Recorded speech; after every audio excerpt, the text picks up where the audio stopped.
What's going on, workforce? Brian here, and today we're talking about crazy E3 predictions, Xbox Edition. Not a fan of Xbox? No big deal. Stick around to see how wrong I am. So I'm a fan of all games and all platforms, and we're going to start it off with Xbox. They've got their E3 conference on June 11th, so we're not that far away. I plan on, if you're interested, doing a Nintendo and a PlayStation hopefully here this week, especially while the Final Fantasy servers are offline. So let's go ahead and dive in and have a lot of fun. So I think this is going to be pretty straightforward and everybody's going to say obvious, but there are some crazy predictions in here. Do I think that all of these are going to come true? Probably not. You never really know, and that's what I think makes E3 so magical. So bear that in mind. This is also very borderline what I wish is going to happen. So there's a lot of hope in here. So I think they're obviously going to start out with Scorpio. We're going to get a price. We're going to get a release date. All that's pretty obvious. I think it's going to start at $400. I think the reason they're going to do that is just for that impact. We've already been told the specs. We've already known that the system is going to be super powerful. And to be able to come in at that $400 price point, I think will surprise a lot of people. Everybody's really expecting $500, and I think they're going to have a $500 SKU, but I think that they're going to really try to push and be very aggressive at that $400 price point to really either win a lot of people back or to help people that are on the fence make that jump this holiday season. The Scorpio is a big gamble for them because it's trying to answer the question is whether or not are console generations a thing of the past. Me personally, I think that's a good move, and it's a good move for the industry. I know plenty of people out there who don't agree because there is something exciting about the next console, but being able to have kind of an iterative cycle, I think is something that's going to help bring more innovation sooner to gamers. The question is at what price point? So that is going to be a question that's going to be asked this holiday season, and it's going to be answered over the next couple years. And I think, again, to do that, they've got to come in at $400.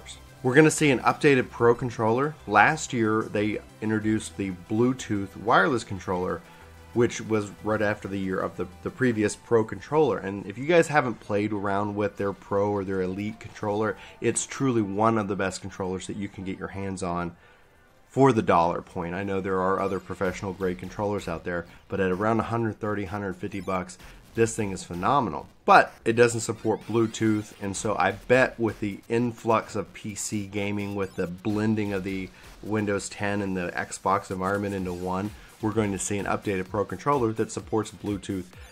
And that's just, I think that's going to be a safe bet right there. And then as far as release, I think we're going to see it in September. I think they want to try to get the system out kind of maybe around the time Destiny's coming out, just to kind of help incentivize that community when thinking about Destiny 2. Whether it happens or not, we're going to see it this holiday season. Whether it happens or not, we're going to see it this holiday season.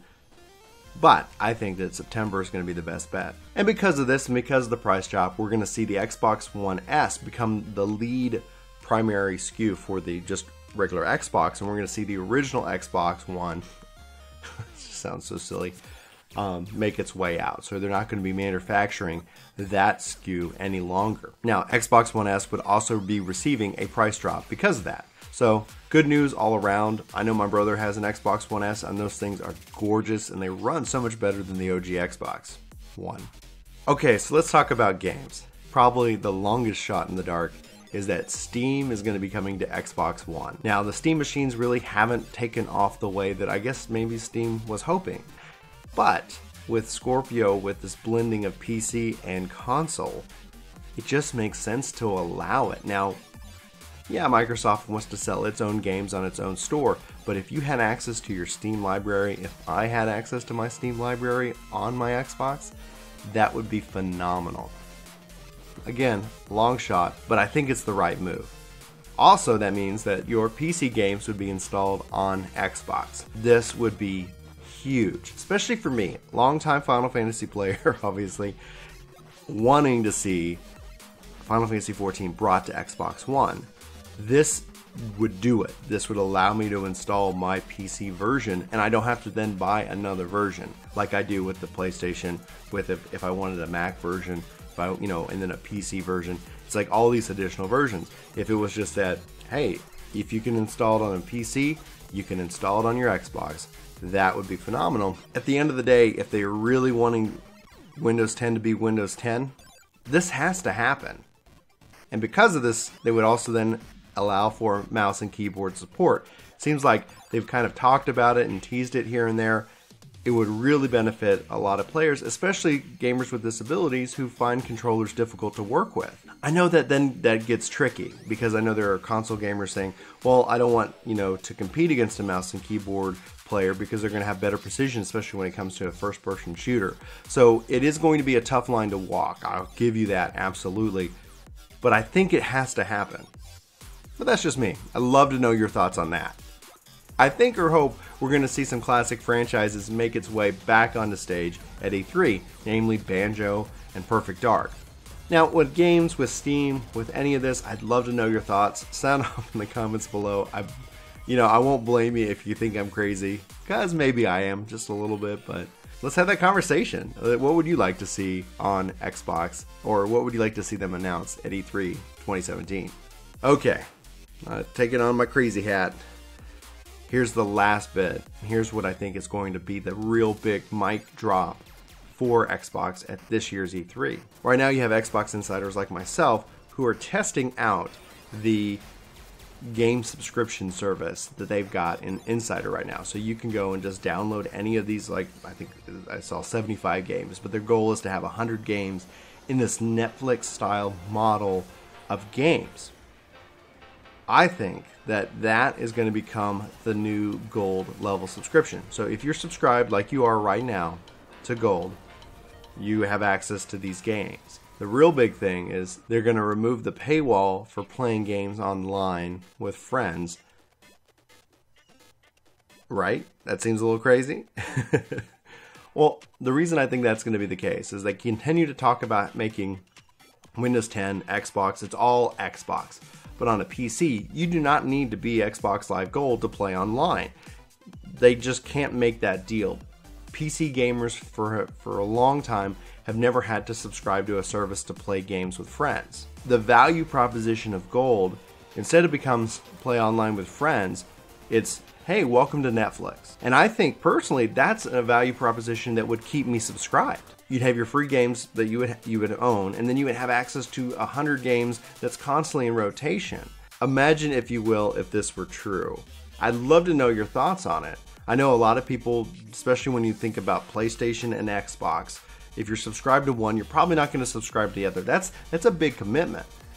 But if you could play games with your friends on Xbox and you didn't have to be subscribed, and yeah, you're still probably subscribed to PlayStation Network, this might help entice you over with games like Destiny and these third-party games, and then with their first-party offerings. This might be that, that incentive to say, great, you don't have to make an additional investment. You have the console. Why don't you come over here and play? Yeah, you're not going to get access to the Netflix games. It makes the barrier for entry a little cheaper, and it makes the incentive with Xbox Live a little bit better.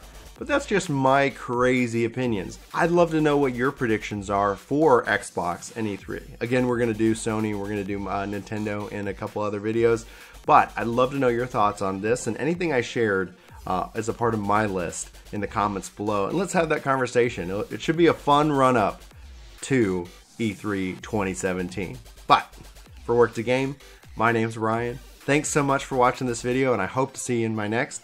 If you like this and any of our videos, make sure you hit that like button. We really do appreciate everything you do, and thanks for being here. But until next time, I hope you have a fantastic week. Take care. Hey, it's me. Thanks so much for watching this video.